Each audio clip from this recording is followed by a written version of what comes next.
आइए शुरू करते हैं आज डिटर्मिनेंट्स। डिटर्मिनेंट का मीनिंग क्या होता है आज हम समझने की कोशिश करेंगे। आप लोगों ने स्क्वायर मैट्रिक्स देखी होगी, इस तरह से होती है। ए कोई स्क्वायर मैट्रिक्स है, A11, A12, A13, A21, A22, A23, A31, A32, A33.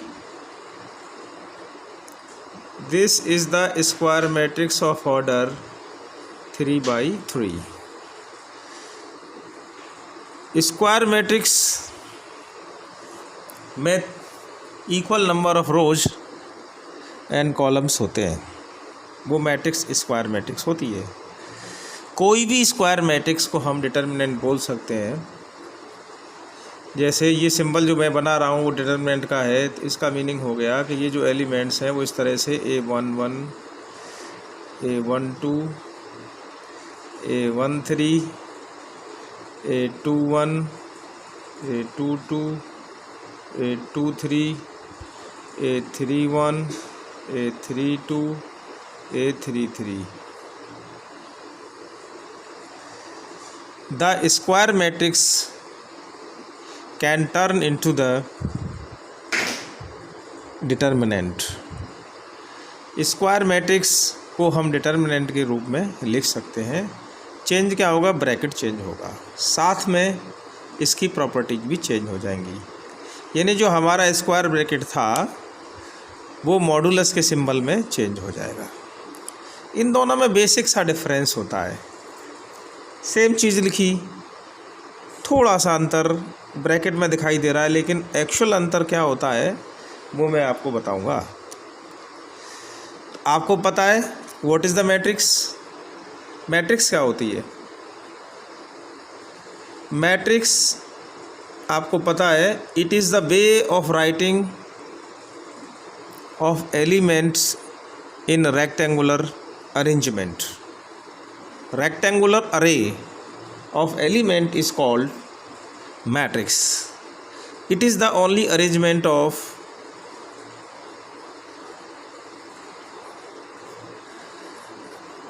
element in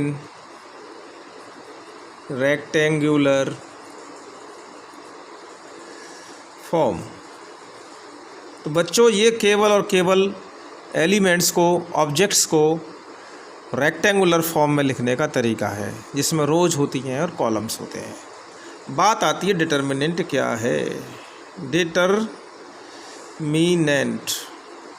जैसा कि मैंने बोला कि जो स्क्वायर मैट्रिक्स होती है केवल वही, उसी का डिटर्मिनेंट निकाला जाता है। इसका मीनिंग होता है, डिटर्मिनेंट का मतलब है the value of square matrix. ये वैल्यू है जिसकी कोई कांस्टेंट वैल्यू आती है, और जो मैट्रिक्स है वो केवल लिखने का तरीका है किस फॉर्म में? रेक्टेंगुलर मीन्स आयताकार फॉर्म में एलिमेंट्स को सजाने का तरीका है, और इसकी वैल्यू निकालना वो डिटर्मिनेंट कहलाता है। वैल्यू कैसी वैल्यू? एक फिक्स्ड वैल्यू होती है, या इसको हम कांस्टेंट वैल्यू बोलते हैं। बहुत बेसिक सा डिफरेंस। डिटर्मिनेंट की वैल्यू होती है और अरेंजमेंट की वैल्यू नहीं होती है। It is the way of writing, it has the value. इसकी आप वैल्यू कैलकुलेट कर सकते हैं। तो how to find out the determinant value of, जैसे ए मैट्रिक्स है तो हम इसमें लिखेंगे डेट ऑफ ए। इसका मतलब होगा द डिटर्मिनेंट वैल्यू ऑफ ए, और इसको इस तरह से भी लिख सकते हैं।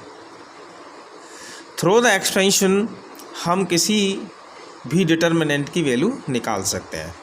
जैसे मैं आपके सामने ले रहा हूँ A11, A12, A13, A21, A22, A23, A31 A32 A33।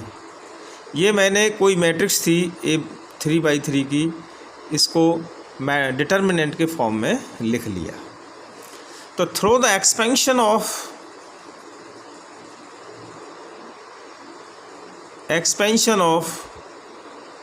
determinant we can find out the value of the matrix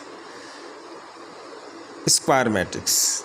तो कैसे एक्सपेंशन करते हैं, लर्न इट। सबसे पहले हम जो हमारी फर्स्ट रो है ये ऊपर वाली, इसके एलिमेंट्स को पिक करेंगे। जैसे मैंने A11 ले लिया, तो इसका बचा हुआ पार्ट क्या है कि first row and first column के एलिमेंट्स को हम छोड़ देंगे। ये फर्स्ट रो है, ये फर्स्ट कॉलम है।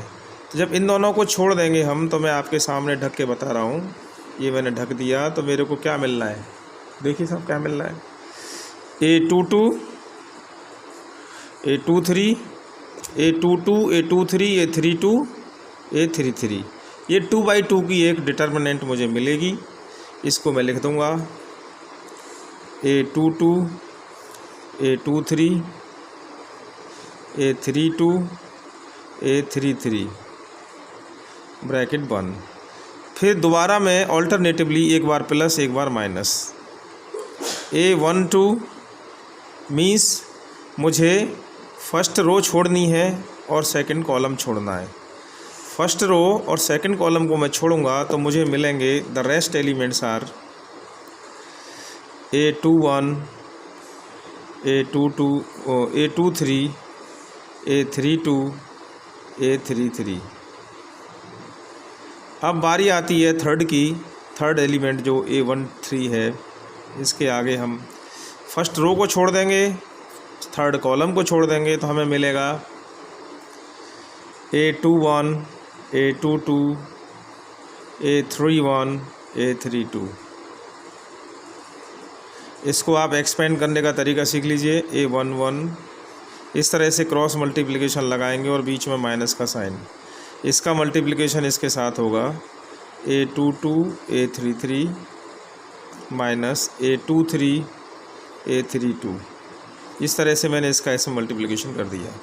माइनस A12 इसका हम मल्टीप्लिकेशन करेंगे तो पहले ये आएगा A21 A33 माइनस A23। इसको हमने क्या कर दिया,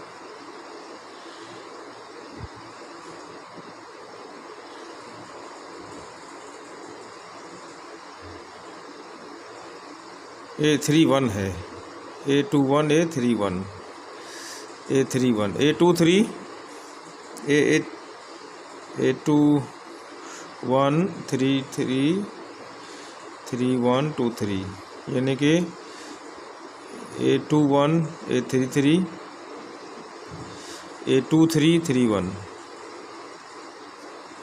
प्लस A13, इसका इससे करेंगे A21 A32 minus A22 A31।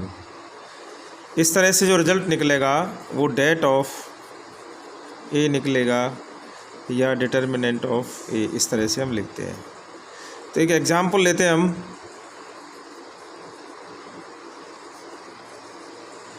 कोई 3/3 की में डिटर्मिनेंट है 1 2 3 4 5 6 7 8 9। I have taken an example, very simple example मैंने आपके सामने लिया और आगे बढ़ते हैं। भाई सबसे पहले बात हुई थी, जो पहली जो रो है हमारी उसमें 1 2 3 है, तो पहले वाले में प्लस, दूसरे वाले में माइनस, तीसरे में प्लस। प्लस माइनस प्लस का साइन लेते हुए हम एक्सपेंशन करेंगे, इसका इसमें मल्टीप्लाई करेंगे 5 × 9, फिर माइनस 6 का 8 में करेंगे, फिर -2। और ये -2 का मतलब है कि आपको फर्स्ट रो और सेकंड कॉलम आपको छोड़ना है। 4 का 9 में करेंगे 36, 7 का 6 में करेंगे 42, फिर तीसरे की बारी आएगी +3, इसकी बारी आ गई तो ये वाला कॉलम गया, ये रो गई। 4 इंटू 8 माइनस 5 इंटू 7। इसको आप सॉल्व करिए, ये हो गए आपके 45, 48 माइनस 2, ये आ गए आपके 42 में से ये गए तो वो है माइनस का 6 प्लस 3 32 माइनस 35, ये आ गए माइनस का 3, ये आ गए प्लस का 12 प्लस 3 इंटू ये भी आ गए माइनस 3। इस तरह से आपने देखा कि -3 + 12 -9 मिला के हो गया 0। तो वैल्यू क्या आई? Determinant value of A is equal to 0, और इसको हम लिख सकते हैं determinant value of A is equal to 0। इस तरह से हम बहुत सारे एग्जाम्पल कर सकते हैं। ये this is the expansion of the determinant. बहुत सारे एग्जाम्पल्स आपकी बुक में दे रखे हैं, तो आप उनको एक्सपेंड करके उनका आंसर निकाल सकते हैं। लेकिन जब बड़ी बड़ी नंबर्स होती हैं तो हमारे सामने प्रॉब्लम आती है कि कैलकुलेशन वेरी लॉन्ग, कैलकुलेशन बहुत लंबी हो गई। तो इसका समाधान क्या? इसका समाधान है इसकी प्रॉपर्टीज़। कुछ ऐसी प्रॉपर्टीज़ हैं जिनको हम देख करके तुरंत ही इसकी डिटर्मिनेंट वैल्यू निकाल सकते हैं। तो मैं आपके सामने एक एक प्रॉपर्टी को डिस्कस करूंगा। सबसे पहली जो प्रॉपर्टी मैं लिख रहा हूं उसका नाम है स्केलर मल्टीप्लिकेशन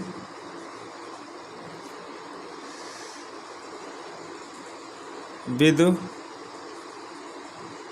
डिटर्मिनेंट। देखिए साहब, स्केलर का मतलब कोई एक स्केलर आर्बिट्री कांस्टेंट क्वांटिटी हमने ली, जैसे हमने ले ली लैम्डा, और मैं डिटर्मिनेंट में इसमें मल्टीप्लाई कर रहा हूँ। तो देखिए साहब, सपोज करिए लेट कोई डिटर्मिनेंट मैं आपके सामने लिख रहा हूँ, वो लिख रहा हूँ ABCDEF GHI। ये मैंने 3/3 का कोई डिटर्मिनेंट लिखा। इसमें मैं लैम्डा से मल्टीप्लाई करूँगा तो ये आएगा लैम्डा ABCDEF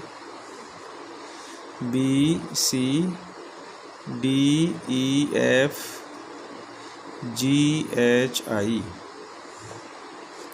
देखिए साहब, इसमें 3 रोज हैं, पहली रो, दूसरी रो, तीसरी रो और 3 कॉलम्स हैं। तो लैम्डा यानी स्केलर जो क्वांटिटी है, जब इसमें मल्टीप्लिकेशन करेगी तो लॉ ये है किसी एक रो में या किसी एक कॉलम में ही मल्टीप्लाई करेगी। याद रखना, हमेशा याद रखना, ये लैम्डा स्केलर है, हम किसी भी एक रो में मल्टीप्लाई कर सकते हैं। R1 में कर सकते हैं, R2 में कर सकते हैं, R3 में कर सकते हैं, तीनों में नहीं कर सकते। तो लैम्डा का मल्टीप्लाई हम करें फर्स्ट रो में तो ये होगा lambda A, lambda B, lambda C, DEF GHI। समझ आया? तीनों में कर देंगे तो गलत हो जाएगा। मैट्रिक्स में जब स्केलर मल्टीप्लिकेशन होता है वो अलग है। जैसे लैम्डा इंटू A लिख दिया मैंने, अब यहाँ डिटर्मिनेंट का साइन नहीं है, इसका मतलब किस में मल्टीप्लाई हो रहा है? मैट्रिक्स में हो रहा है। तो मैट्रिक्स का मल्टीप्लिकेशन जब हम करेंगे तो this will be A lambda, B lambda, C lambda, D lambda, E lambda, F lambda, G lambda, H lambda, I lambda. तो बच्चों हमने क्या देखा? हमने देखा कि the scalar multiplication of determinant and matrix both are different. Matrix में किसी स्केलर का मल्टीप्लिकेशन करते हैं तो उसके हर एक एलिमेंट में वो मल्टीप्लाई करता है, जबकि डिटर्मिनेंट में केवल एक रो अथवा एक कॉलम में ही मल्टीप्लाई करता है। इसी तरह से हम जब कॉमन लेंगे तो किसी एक रो से अथवा किसी एक कॉलम से हम उस स्केलर को कॉमन ले सकते हैं। इसी तरह से मैट्रिक्स में जब कॉमन लेंगे तो वो हर एक एलिमेंट में से कॉमन आएगा, जबकि डिटर्मिनेंट में से एक रो या एक कॉलम में से आएगा। चलिए आगे बढ़ते हैं। आगे बढ़ने की कड़ी में एक ऐसा क्वेश्चन लेते हैं जो पेपर के पॉइंट ऑफ व्यू से बहुत इम्पोर्टेंट है, हर बार आता है, आपके हर एक एग्जामिनेशन में ये दस्तक देगा। जैसे let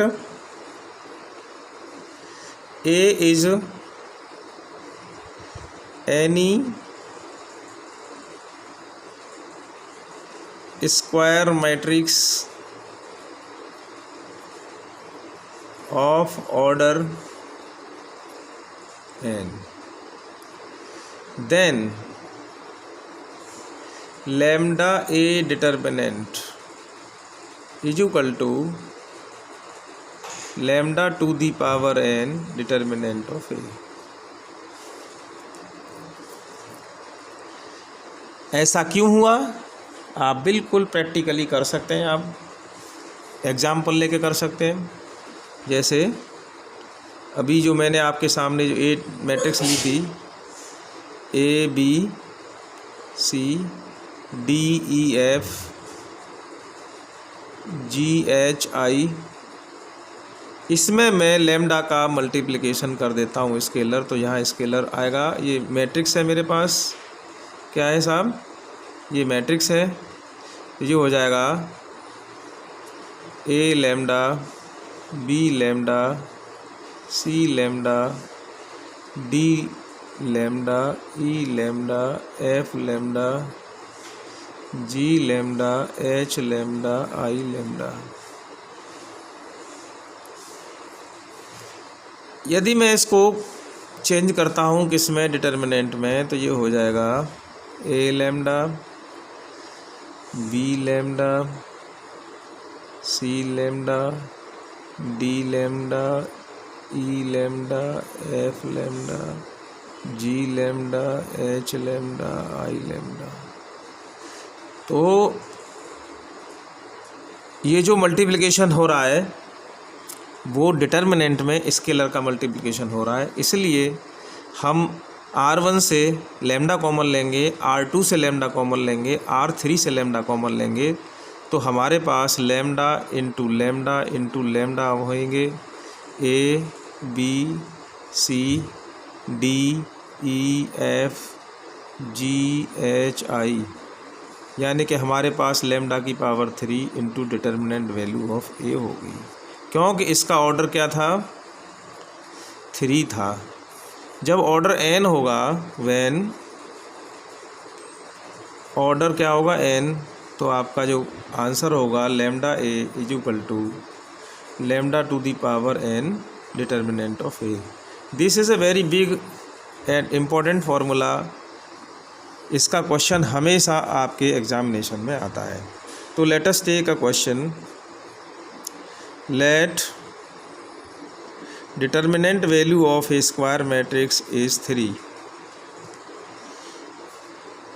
A is square matrix of order 3। ये 3 की कोई स्क्वायर मैट्रिक्स है। ऑर्डर क्या है, order of A is equal to 3 है। तो कहता है कि find the value of 3a of determinant. ये आपको फाइंड करनी है। तो सिंपल सी बात है। सबसे पहले राइट द फॉर्मूला।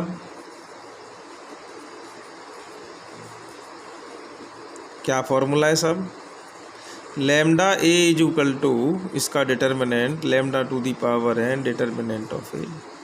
आपका क्वेश्चन क्या है, 3a डिटर्मिनेंट, इसका मीनिंग हुआ 3 की पावर 3 डिटर्मिनेंट ऑफ ए। क्यों हुआ साहब, क्योंकि लैम्डा की वैल्यू कितनी है, 3 है, और n की वैल्यू कितनी है, 3 है। और ए की वैल्यू कितनी है, 3 की पावर 3 इंटू 3 दैट इज़ 3 की पावर 4 इज इक्वल टू 81। इसका आंसर हो गया। तो एक छोटी सी प्रॉपर्टी लेकर के 1 मार्क्स का क्वेश्चन बन जाता है। तब आते हैं प्रॉपर्टी नंबर 2 पर। प्रॉपर्टी नंबर 2 क्या है, इफ़ एनी वन रो और कॉलम इज 0, इसका मतलब all element of row are 0 और इफ़ एनी कॉलम, ऐसा ही नहीं है रो हो, कॉलम के एलिमेंट 0 होंगे तो वो भी उसी कैटेगरी में आएगी जो मैं बताने जा रहा हूँ। और ऑल एलिमेंट ऑफ कॉलम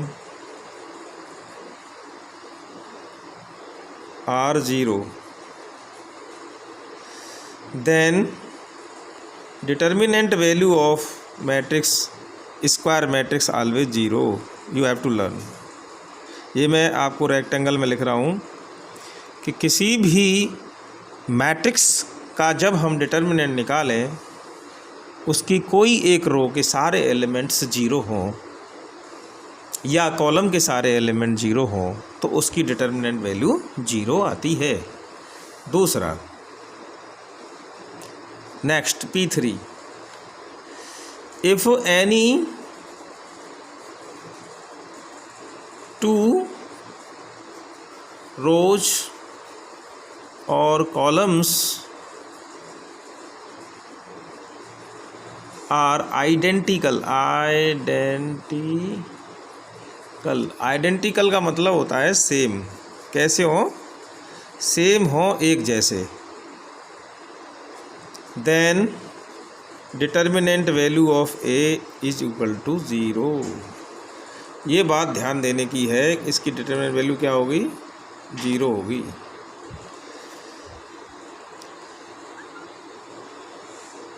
ये सब आप लर्न करते चलिए। पहला जो बताया मैंने कि स्केलर मल्टीप्लिकेशन, दूसरा बताया कि कोई एक रो 0 हो जाए या कोई एक कॉलम 0 हो जाए तो उसकी वैल्यू 0 हो जाती है। 2 रो और 2 कॉलम एलिमेंट सेम हो, एक जैसे हो, आइडेंटिकल मीन्स सेम हो, तब भी वो डिटर्मिनेंट वैल्यू क्या हो जाती है, 0 हो जाती है। P4,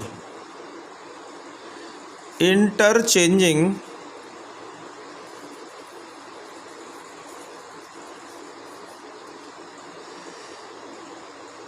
of row oblique column. कैसे, म्यूचुअली आपस में C1 बन जाए C2 और C2 बन जाए C1। C1 वाले को उठा के C2 पर रख दो, C2 वाले को C1 पर। R1 R2 पे चला जाए, R2 किस पर चला जाए, R1 पर चला जाए। R2 किस पर चला जाए, R3 पर। R3 किस पर चला जाए, R1 पर। C1 किस पर चला जाए, C3 पर। C3 किस पर आ जाए, C1 पर। Mutual interchanging of the rows और column. Then sign of matrix has been changed. For example, I take a question A B C D, मैंने 4/4 की डिटर्मिनेंट ली है तो इसका मीनिंग हुआ -CD AB। क्या हुआ साहब, यहाँ पर हुआ कि R1 ने R2 की जगह ले ली, R2 ने R1 की। ऐसा रो पर ही नहीं, कॉलम चेंज करने पर भी होगा। अब मैं यहाँ पर इन जो नई जो डिटर्मिनेंट दिखाई दे रही है इसके चेंज करता हूँ। तो इसका जब चेंज करूँगा तो जैसे मैंने कर दिया डी बी सी ए, यानी मैंने क्या लगाया यहाँ पर, लगाया है साहब C1 C2, C1 ने C2 की जगह ले ली, C2 ने C1 की, तो इसका साइन चेंज होगा तो मी से माइनस वाला प्लस हो जाएगा। तो when you interchange the place of mutual interchanging of place of columns और rows, the sign will change. Always remember, इसके साइन चेंज हो जाएंगे। Let us come to the next property of the determinant. P5 splitting the any row or any column। For example मेरे पास जो पहला column है A plus B, C plus D, E और F and F। तो देखिए यहाँ पर जो पहला कॉलम है ये एडिशन तो क्लोजर प्रॉपर्टी है, यानी ए प्लस बी आपस में ऐड हो जाएंगे, ये एक लेटर की तरह दिखाई देंगे। तो इसको मैंने क्या किया, I want to split the first column. जब फर्स्ट कॉलम को मैं स्प्लिट करूँगा तो ये पूरा डिटर्मिनेंट दो पार्ट में आ जाएगा, ए सी ई एफ दोनों में सेम रहेंगे, प्लस अब दूसरा वाला जो पार्ट है ये वाला बी डी ई एफ हो जाएगा। ये एक 2x2 में मैंने करके दिखाया। ऐसा ही रो में हो सकता है, A plus B, C plus D, E F. देखिए साहब, इसका meaning A C E F plus B D E F, ये जो रो है वो दो पार्ट में स्प्लिट हो गई। पहले के लिए ये हो गई, दूसरे के लिए ये हो गई, और दूसरे वाले जो दोनों में सेम हो गए।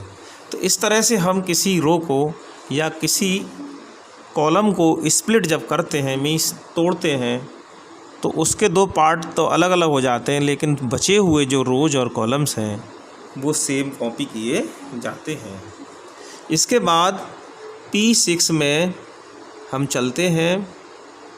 We can add the rows और कॉलम्स। हम रोज और कॉलम्स को आपस में ऐड कर सकते हैं, रोज को रोज में और कॉलम को कॉलम में। जैसे मैंने C1 कॉलम को C2 में ऐड किया तो मुझे रिज़ल्ट मिलेगा C1 में, यानी कि पहला वाला कॉलम, इसका जी मैं डिटरमिनेंट आपके सामने ले रहा हूँ, ये C1 है, ये C2 है। यहाँ पर लिखा है C1 प्लस C2, इन दोनों को ऐड करके C1 में लिख दिया जाएगा। समझ गए कि नहीं?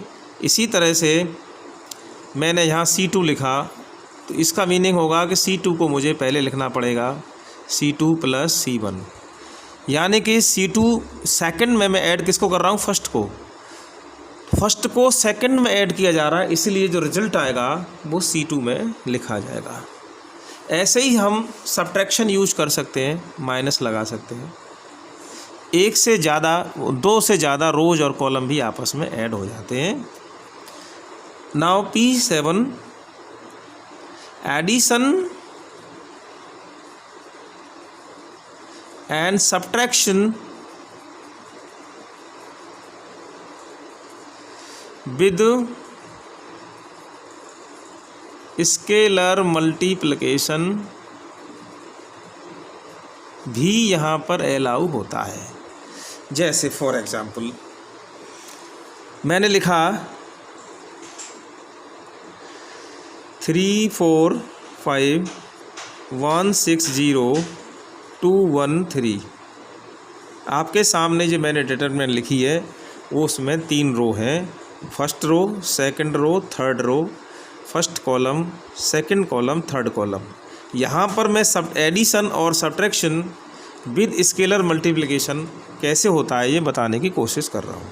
जैसे मैंने लिखा C1 ये इक्वल है C1 माइनस 2 या 3C2 कर दूँ मैं, तो देखिए it is a subtraction with scalar multiplication. तो यहाँ पर सब्ट्रैक्शन हो रहा है और स्केलर मल्टीप्लिकेशन हो रहा है। तो यहाँ पर जो सबसे पहला जो लिखा हुआ है वो C1 लिखा हुआ है, अर्थात जो कैलकुलेशन के बाद जो चेंजेस आने वाले हैं वो C1 में लिखे जाएंगे। तो ऑपरेशन क्या है साहब? ऑपरेशन ये है कि आपका C1 ये है पूरी तरह सुरक्षित और C2 ये है। मीन्स C2 में 4 का मल्टीप्लाई करना है, इसमें 4 का मल्टीप्लाई करेंगे, वो सॉरी 3 का, इसमें भी 3 का करेंगे, इसमें भी 3 का करेंगे।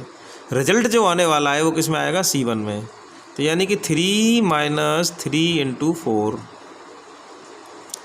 1 - 3 × 6, 2 - 3 × 1, ये आपका पहला कॉलम हो गया। रेस्ट जो कॉलम है 6 1 5 0 3। इस तरह से हमने देखा हमारा जो रिजल्ट आने वाला है वो आया, ये हो गई 12 - 12 तो -9 बच गई, ये हो गए 18 - 17 बच गए, -1 4 6 1 5 0 3। तो ये रहा स्केलर मल्टीप्लिकेशन के साथ में सब्ट्रैक्शन और एडिशन। चाहें तो और भी प्रॉपर्टी आप लगा सकते हैं, जैसे मैंने C1 + C2 + C3 कर दिया इस वाली में, चलो इसी में कर देते हैं।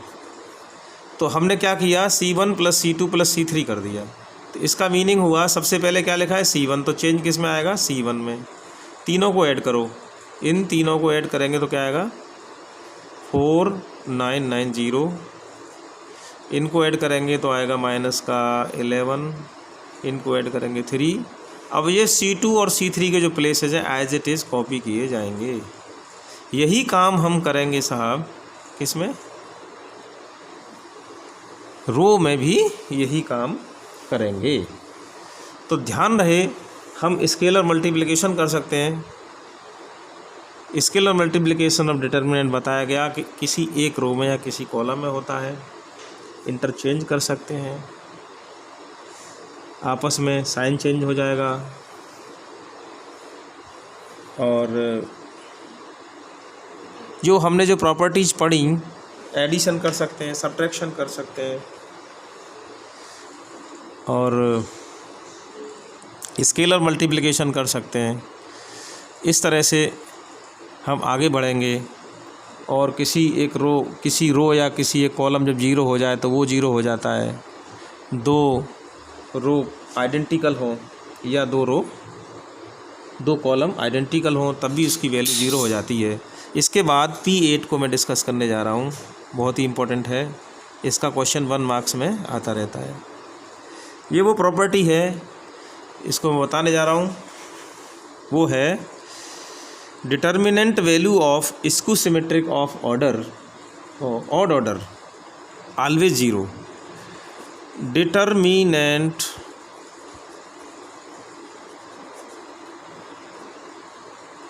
वैल्यू ऑफ स्क्यू सिमेट्रिक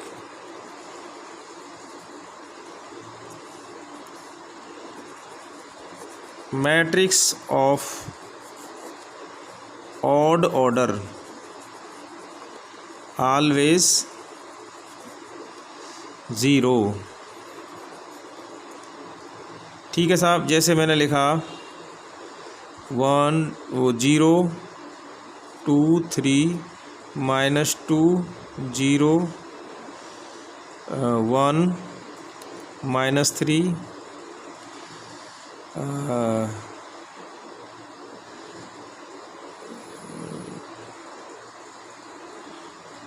यहाँ मैं एक लिखने जा रहा हूँ स्क्यू सिमेट्रिक मैट्रिक्स -2 0। ये कोई स्क्यू सिमेट्रिक है, स्क्यू सिमेट्रिक मैट्रिक्स का डिटर्मिनेंट है। और आप जानते हैं स्क्यू सिमेट्रिक मैट्रिक्स कैसी होती है? कोई मैट्रिक्स जिसका ट्रांसपोज लेने पर वो नेगेटिव हो जाए, यानी उसका साइन चेंज हो जाए, तो such type of the matrix are called skew symmetric matrix. तो भाई इसका ऑर्डर क्या है? इसका ऑर्डर 3/3 है। इट हैज़ द ऑड, इसका ऑर्डर कैसा है? ऑड है। जब इसका ऑर्डर ऑड है तो इसकी डिटर्मिनेंट वैल्यू कैसी होगी, 0 होगी। बेहिचक आप कर सकते हैं, चाहें तो आप कैलकुलेट कर लें। 0 इसका इससे मल्टीप्लिकेशन 0 + 2, ये वैसे भी 0 है, आगे -0 है, फिर -2 0 + 3 आइए, ये हो गई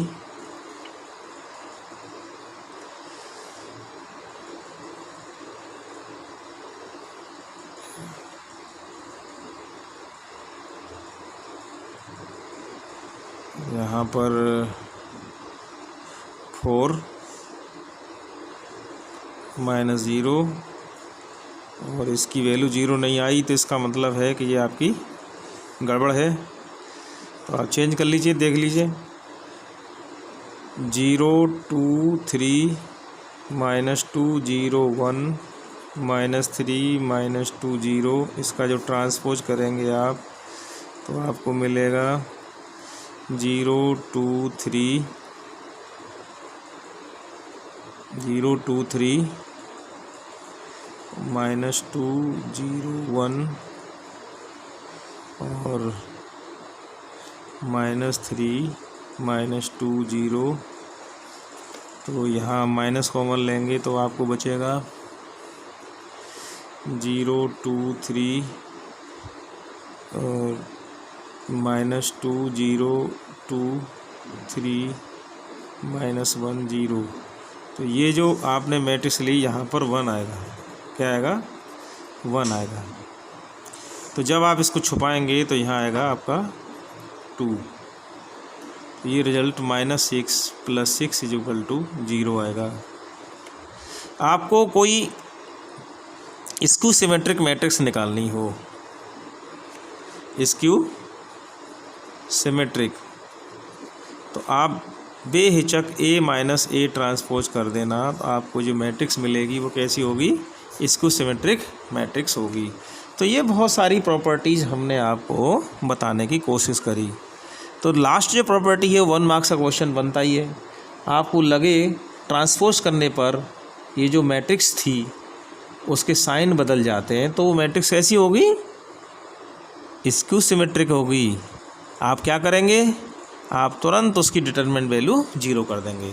तो हम कुछ एग्जांपल्स आपके सामने लेते हैं और डिस्कस करेंगे और आपको होमवर्क देंगे और चाहेंगे कि आप उन्हें पूरा करें। आगे जो टेस्ट होगा आपका वो मैट्रिक्स और डिटरमिनेंट का होने वाला है, इसलिए फुल प्रिपरेशन आप रखिए। आगे बढ़ते हैं कुछ एग्जांपल्स के साथ।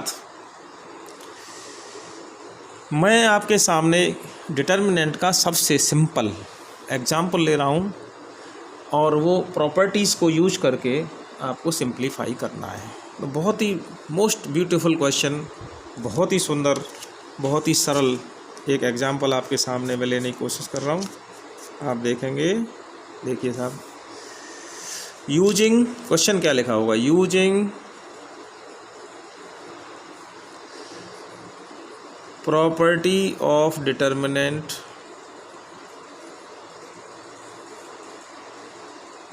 प्रूव दैट, इस तरह से लिखा होगा। मैं आपके सामने लिख रहा हूँ question 1 1 1 A B C A² B² C²। बेहद अच्छा क्वेश्चन, बहुत ही सिंपल क्वेश्चन जो आपको एक दिशा देगा और आप इसे सॉल्व कर सकते हैं। तो you have to use the property of the determinant, और ख़ास तौर पर ध्यान रखते हुए आपको ये काम करना है। मीन्स आपको एक्सपेंशन यूज नहीं करना है। आप एक्सपेंशन यूज कर लेते हैं तो आपको मार्क्स नहीं मिलेंगे, क्योंकि लिखा है using the property solve this या फाइंड द दिस या प्रूव दिस। तो कब प्रॉपर्टी यूज करनी है, कब एक्सपेंशन यूज करना है, तो मैं आपको बता रहा हूँ। किसी भी एक रो या कॉलम के जैसे 3 एलिमेंट्स हैं किसी रो में, तो उसके 2 एलिमेंट्स 0 हो जाने चाहिए बाय यूजिंग प्रॉपर्टी। किसी कॉलम में 3 एलिमेंट्स हैं उसके 2 और रो में हो उसके 2, यानी कि 3/3 में 2 एलिमेंट मस्ट बी 0, तभी हम लगाएंगे एक्सपेंशन। आप एक 0 कर लेते हो और 2 बच गए आपके और आप उसे ट्राई करके एक्सपेंशन के थ्रू कर जाते हो, तब भी आपको मार्क्स मिलने वाले नहीं हैं। तो ये क्वेश्चन की जो खास बात है जो मैं बताने जा रहा हूँ आपको, तो पहली रो में 1 1 1 लिखा हुआ है, लिखा है। बस 1 1 1 आते ही आपके अंदर एक खुशी की लहर दौड़ जानी चाहिए, क्योंकि काम आपका बिल्कुल ओवर होने जा रहा है। तो हम क्या करेंगे, हमारा जो उद्देश्य है, हमारा जो एम है, टू मेक द एलिमेंट्स 0। हम कोशिश करेंगे कि हमारे एलिमेंट्स 0 बन जाएं। कैसे बनेंगे साहब? सबट्रैक्शन लगा के, एडिशन लगा के, प्रॉपर्टीज लगा के, कुछ भी करेंगे 0 बनाएंगे। तो मैं आपके सामने डिस्कस कर रहा हूँ C1 C2 C3, आपके सामने C1 C2 C3। अब मैं चाहूँगा कि ये जो पहला वाला एलिमेंट है ये 0 हो जाए, ये जो कोने पे जो है C3 पहला एलिमेंट है और C2 का है, बड़ी आसानी से हो सकता है। मैंने C1 को पकड़ लिया, प्रॉपर्टी लिखी, C2 में मैं करने जा रहा हूँ C2 माइनस C1, और C3 में भी जो करने जा रहा हूँ मैं C1, यानी कि C2 और C3 में ही चेंज होने जा रहा है, और जो पहले लिखा होता है चेंज उसमें लिखा जाता है। तो मी C1 में तो कुछ लिखा ही नहीं जाएगा, क्योंकि यहाँ C2 पहले लिखा हुआ है और यहाँ पर C3 लिखा हुआ है। अर्थात जो चेंज होने वाले हैं, जो सब्ट्रैक्शन के बाद जो आंसर आने वाला है, वो C2 और C3 में ही लिखा जाएगा। तो आगे बढ़ते हैं। देखिए साहब क्या लिखा है C2, क्या लिखा है C3। तो C1 तो आपका बच गया, यानी कि आपको 1a² लिखना पड़ेगा। अब आइए C2, ये C2 में से C1, ये आपका C2 है, जो मैं पेन रख रहा हूँ आपका क्या है C2, और ये क्या है C1। इसके सारे एलिमेंट्स, इसके एलिमेंट से सब्ट्रैक्शन होंगे, तो 1 - 1 यहाँ लिखा जाएगा 0। B - A, very good. इसमें से इसे सब्ट्रैक्ट करेंगे तो B² - A²। अब आइए C3 पर, C3 आपका ये C3 है, ये C1 है, C3 - C1, 1 - 1 0, C - A, ऐसे ही C² - A²। अब एज पर द रिक्वायरमेंट, जो आवश्यकता आविष्कार की जननी है, तो यहाँ पर जो मैंने प्रूफ लिखा है वो लिखा नहीं अभी मैंने आपके सामने, मैं दोबारा से लिख दे रहा हूँ। इसका जो प्रूफ है वो ये है, जो पेपर में लिखा जाएगा वो है A - B, B - C, C - A। ये आपको प्रूफ करना पड़ेगा, ये लिखा नहीं है, मैं बाद में लिख रहा हूँ। तो you have to learn properties. जब तक आपको प्रॉपर्टीज़ नहीं पता है तब तक बड़ा मुश्किल हो जाएगा। तो आप आंसर देखते हुए देखें कि भैया A - B आ रहा है और C - A आ रहा है।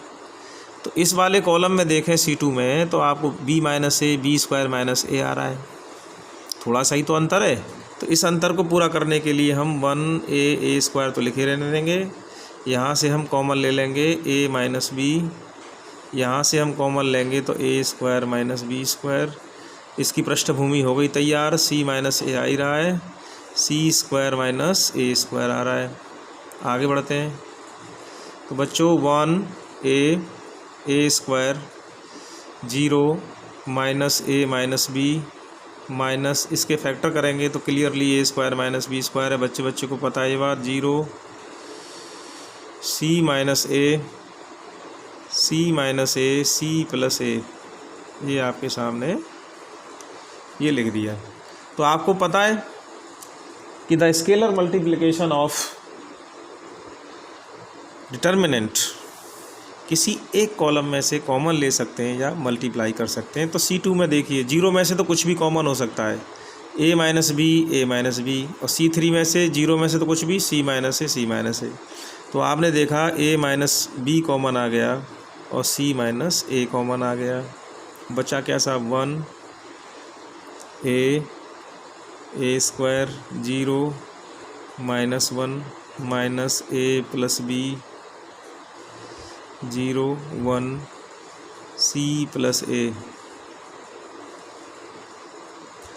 अब आप चाहें तो एक्सपेंशन इसमें लगा सकते हैं, a minus B C minus A. देखिए साहब एक्सपेंशन कैसे लगेगा, 1 पहले में लगाते हैं, दूसरे में लगाते हैं, तीसरे में लगाते हैं, तो दूसरा तीसरा तो 0 हो गया, केवल एक बचा है। मीन्स इसका मल्टीप्लिकेशन इससे होगा, इसका इससे होगा, तो माइनस पहले आ रहा है, सी प्लस ए, इसमें माइनस आ रहा है, माइनस बीच में होता है तो प्लस हो गया ए प्लस बी, आगे वाले सब 0। इस तरह से देखिए साहब a minus B C minus A minus C minus A plus B, तो कुल मिला के a minus B minus C minus A आपका ये आंसर आ गया RHS। आप एक्सपेंशन के थ्रू करेंगे तब भी ये आंसर आने वाला है। कुछ और क्वेश्चन हम लेते हैं अभी आगे, फिर आपको होमवर्क में हम ढेर सारा काम देंगे जो आपको करना पड़ेगा। ये जो एग्ज़ाम्पल है, ये क्वेश्चन है जो NCERT में है, इसको हमें प्रूव करना है by using the property of the determinant. तो आप देखिए इसका जो आंसर है उसमें 2x plus Y plus z की पावर 3 आ रही है। तो हम ये विचार करेंगे कि भाई ये कैसे प्राप्त हो रहा है, यानी x plus Y plus z कैसे हमें मिल रहा है। तो देखिए पहली रो जो आपको दिखाई दे रही है, ये दूसरी रो दिखाई दे रही है, तीसरी दे रही है। यदि हम रोज़ को ऐड कर दें तो यहाँ 2z फिर 3z फिर 4z हो जाएगा, x plus Y plus 4z हो जाएगा, मीनिंगलेस हो जाएगा। और जब ऐसे ऐड करते हैं तो x का x में 2x, y का y में 2y, ऐसे तरह से ऐड करेंगे हम। C1 में C2 और C3 को ऐड करेंगे तो हमें मिलेगा वांछित रिजल्ट मिलेगा। C1 में जो रिजल्ट मिलने वाला है वो C1 plus C2 plus C3। हमने बताया था कि सभी कॉलम या सभी रो आपस में ऐड हो सकते हैं, लेकिन रिजल्ट पहले वाले में लिखा जाएगा। तो आप देखिए क्या आया answer, x plus x y plus y 2x plus 2y plus 2z, 2 common ले लीजिए, x plus Y plus z, ये x और ये y, 2 फिर आ गया x plus Y plus z, y plus z plus 2x, z plus x plus 2y, नहीं केवल y, यहाँ क्या है y, और ये 2 common x plus Y plus z, ये आ गया x z plus x plus 2y। तो इस तरह से हम देख रहे हैं कि हमारी जो पहली कॉलम है उसमें से कॉमन आ रहा है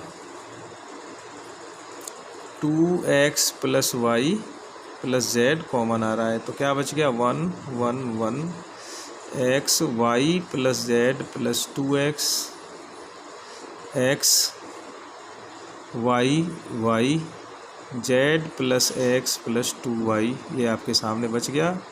अब हमें एक्सपेंशन करेंगे तो रिजल्ट मिलेगा, लेकिन एक्सपेंशन नहीं करना। एक्सपेंशन तब तक नहीं करना है जबकि 2 एलिमेंट किसी एक लाइन के रो के या कॉलम के 0 ना हो जाए।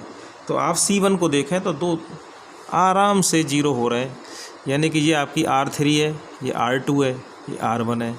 यानी R3 में से R1 को सब्ट्रैक्ट कर दें और R2 में से भी R1 को सब्ट्रैक्ट कर दें। तो करिए साहब, 2x plus Y plus z तो पहले से ही है, आगे चलते हैं। तो सबसे पहला काम है R3 minus R1, 1 minus 1 0, x minus x 0, बहुत बढ़िया। दिस माइनस दिस करेंगे तो यहाँ हो जाएगा x plus Y plus z हो जाएगा। R2 माइनस R1, ये R2 है पूरी, ये R1 है, तो 1 माइनस 1 0, इसमें से करेंगे x plus Y plus z, इसमें से करेंगे 0, ये आ गया 1, ये x ये y। अरे भाई 0 में से तो कुछ भी कॉमन ले सकते हैं। तो आप देखो ये R2 है आपकी, इसमें से क्या कॉमन है, ये जो R2 है इसमें से क्या कॉमन है, x plus Y plus z. R3 में से क्या कॉमन है, x plus Y plus z. तो हम इसको लिख देंगे 2x plus Y plus z की पावर 3, और जो बचा 1 0 0, x 1 0 y 0 1। इसका जो एक्सपेंशन हम करेंगे तो आपको मिलेगा 2x plus Y plus z का होल क्यू, इसका एक्सपेंशन मिलेगा 1। तो आपका 2x plus Y plus z का होल क्यू, ये RHS आ गया। इसी तरह से जो NCERT में है, ERT में कल आपको फिर उसके जो क्वेश्चंस हैं 5-7 क्वेश्चन आपको सॉल्व करवाए जाएंगे। तो होमवर्क है जनाब, होमवर्क है problem of NCERT, problem of NCERT, और एक्सरसाइज मुझे ध्यान नहीं आ रही है कौन सी है, लेकिन डिटर्मिनेंट के बहुत सारे क्वेश्चंस हैं, 12-13 क्वेश्चंस हैं, वो आपको सॉल्व करने हैं। तो अब मिलते हैं नेक्स्ट टॉपिक में। Thank you very much.